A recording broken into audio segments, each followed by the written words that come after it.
8장 노아와 방주. 시간이 흐를수록 지구의 사람들이 점점 더 늘어갔습니다. 그러나 사람들이 많아질수록 세상은 더 악해졌습니다. 사람들은 술과 향락에 빠져 악한 범죄도 스스럼 없이 저지르곤 했습니다. 남의 것을 훔치는 사람도 많았고 서로 싸우며 다른 사람을 괴롭히는 사람들도 많았습니다. 힘이 세고 재산이 많은 사람들은 약한 사람들을 무시하고 괴롭혔습니다.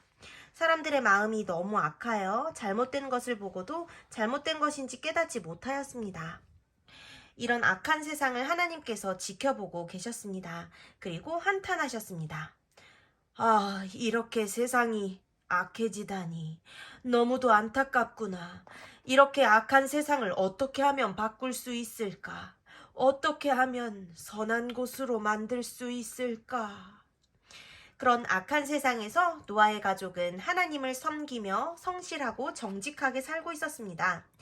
하나님은 세상을 향한 당신의 뜻을 노아에게 알려주셨습니다. 노아야, 세상이 너무 악하구나. 이렇게 악한 세상을 내가 더 이상 두고만 볼 수 없구나. 세상을 물로 심판할 것이다. 하나님, 물로 세상을 심판하시다니요? 너무 두렵습니다. 그래도 세상에는 하나님을 경외하는 사람들이 여럿 있습니다. 그 사람들은 어떻게 하시렵니까? 함께 심판하실 생각이신가요? 노아야, 그들을 위하여 너가 해야 할 일이 있단다. 나와 내 백성을 위하여 큰 방주를 만들어야겠구나. 누구든지 나를 믿는 자들은 방주로 들어오게 하여라. 그들은 반드시 내가 구원하여 줄 것이다. 나를 믿는 자는 누구든지 살 것이다. 하나님의 명령에 따라 노아는 방주를 만들기 시작했습니다. 노아에게는 셈과 함과 야벳이라는 세 아들이 있었습니다. 셈, 함, 야벳. 셈과 함과 야벳도 노아를 도와 방주를 만들었습니다. 방주는 산 위에 만들어졌습니다. 노아의 아들들은 매일같이 나무를 베었습니다. 도끼로 나무를 찍을 때마다 큰 소리를 내며 나무가 쓰러졌습니다. 쿵, 쿵, 쿵. 여기저기에서 나무 쓰러지는 소리가 들렸습니다. 쓰러진 나무는 힘이 센 황소들이 방주를 만드는 곳으로 끌고 갔습니다. 그곳에서 톱으로 나무를 자르고 대패로 나무를 잘 다듬었습니다. 야벳, 뭐 좀 더 가져다 줄래? 함이 이야기했습니다. 형님, 그런데 아버지는 어디에 가셨어요? 아까부터 안 보이시네요. 아마 동네 사람들에게 하나님의 기별을 전하러 가신 것 같은데 요즘에는 방주 만드는 일보다 사람들에게 하나님의 기별을 전하는데 더 많은 시간을 쓰시는 것 같아. 그러게 말이에요, 형님. 그런데 정말 비가 올까요? 이 세상을 다 덮을 만한 물이 도대체 어디서 나올까요? 저는 솔직히 잘 안 믿겨져요. 지금까지 한 번도 비가 온 적이 없잖아요. 야벳, 그런 의심은 하지 마. 이것은 하나님께서 아버지에게 직접 말씀하신 것이야. 하나님께서 하신다고 하시면 분명히 하실 거야. 하나님은 능치 못한 일이 없으신 분이잖아. 우리는 하나님에 대한 믿음을 가져야 해. 셈과 함과 야벳은 아버지의 말씀에 순종하는 마음으로 열심을 다해 방주를 만들었습니다. 하지만 방주를 만드는 사람들이 적다 보니 일은 언제나 더뎠습니다. 처음에는 몇몇 사람이 방주 만드는 일을 도와주었습니다. 그러나 방주 만드는 일이 하는 거 아니었는데 그냥 이거. 그러나 방주 만드는 일이 5년, 10년, 20년 계속되자 도와주던 사람들이 하나둘씩 떠나갔습니다. 그리고 동네 사람들이 수군거리기 시작했습니다. 아직도 비가 안 왔나? 언제 홍수가 난다는 거야? 아, 글쎄, 언젠가 난다잖아요. 하하하하. 아무래도 노아가 미쳤나 봐. 도대체 마른 하늘에 어디서 비가 온다는 거야? 말도 안 되는 소리. 내가 500년도 넘게 살면서 비 내리는 것을 한 번도 본 적이 없는데 무슨 말도 안 되는 소리야. 그러게 말이에요. 저도 도저히 믿기지가 않네요. 하늘에서 비가 내리는 것은 과학적으로 불가능해요. 어떻게 하늘에 물이 떠 있을 수 있단 말이에요.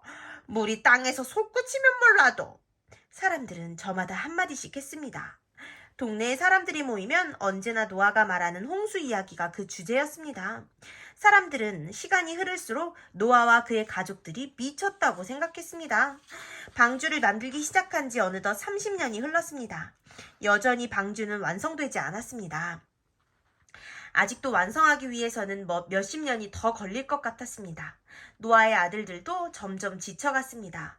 그러나 그들이 지칠 때마다 노아는 아들들을 위로하고 용기를 주었습니다. 셈, 함, 야벳, 힘들지? 사람들이 우리 가족을 욕하는 소리를 듣는 것이 너무 힘들구나. 그러나 우리는 하나님의 약속만을 생각해야 해. 사람들이 뭐라 말하든 그것은 중요한 것이 아니야. 하나님이 우리를 어떻게 생각하시느냐가 중요한 것이란다. 우리는 언제나 하나님의 말씀을 의심해서는 안 된단다. 하나님을 신뢰해야 해. 그것만이 우리가 살 길이란다. 지금까지 하나님께서 우리를 보호하시고 인도하신 것처럼 앞으로도 그렇게 하실 것이라 믿는다. 너희도 아버지의 믿음을 따라 하나님을 성실히 믿는 사람이 되길 바란다. 어린이 여러분, 오늘은 우리가 잘 아는 노아 할아버지의 이야기를 들었어요. 노아 할아버지가 살던 당시에 세상은 너무 악했어요. 그래서 성경에 의하면 하나님께서 사람을 만드신 것을 후회하셨다고 기록하고 있지요. 정말 안타까운 표현이 아닐 수 없어요. 그 당시 사람들은 거의 1000년 가까이 살았기 때문에 인구가 급속도로 많아졌어요. 수많은 사람이 살았지만 하나님을 성실하게 믿는 사람은 거의 없었어요. 그런 세상에 살면서도 노아는 하나님을 성실하게 믿는 사람이었어요. 정말 멋지지 않아요? 우리 친구들도 세상이 악하고 친구들이 잘못된 행동을 할지라도 하나님의 말씀대로 순종하며 사는 멋진 친구들이 되길 바랄게요. 노아는 하나님의 명령에 따라 방주를 만들기 시작했어요. 그러나 오늘날처럼 1년 안에 뚝딱 만드는 게 아니었어요. 수십 년의 세월이 필요했지요. 거의 120년 동안 만들었어요. 방주를 만드는 동안 많은 사람이 노아의 가족을 조롱하고 비웃었어요. 그럴 때마다 노아의 가족이 얼마나 힘들었을까요? 여러분도 교회에 다니는 것 때문에 친구들에게 놀림을 받은 적이 있나요? 하나님을 믿는 것 때문에 어려움을 당한 적이 있나요? 그럴 때는 정말 힘들어요. 교회 다니는 것을 그만두고 싶고 하나님을 믿는 것을 포기하고 싶어지죠. 그러나 노아 할아버지는 모든 사람이 비웃고 욕할지라도 하나님을 끝까지 성실하게 믿었어요. 이런 모습이 정말 멋진 모습이에요. 하나님은 여러분이 힘든 상황 속에서도 꿋꿋하게 하나님을 믿는 모습을 보시며 기뻐하세요. 그리고 여러분을 축복하세요. 우리 친구들에게 힘들고 어려운 일이 있어도 노아 할아버지처럼 멋지게 믿음을 지키는 친구들이 되길 바랄게요.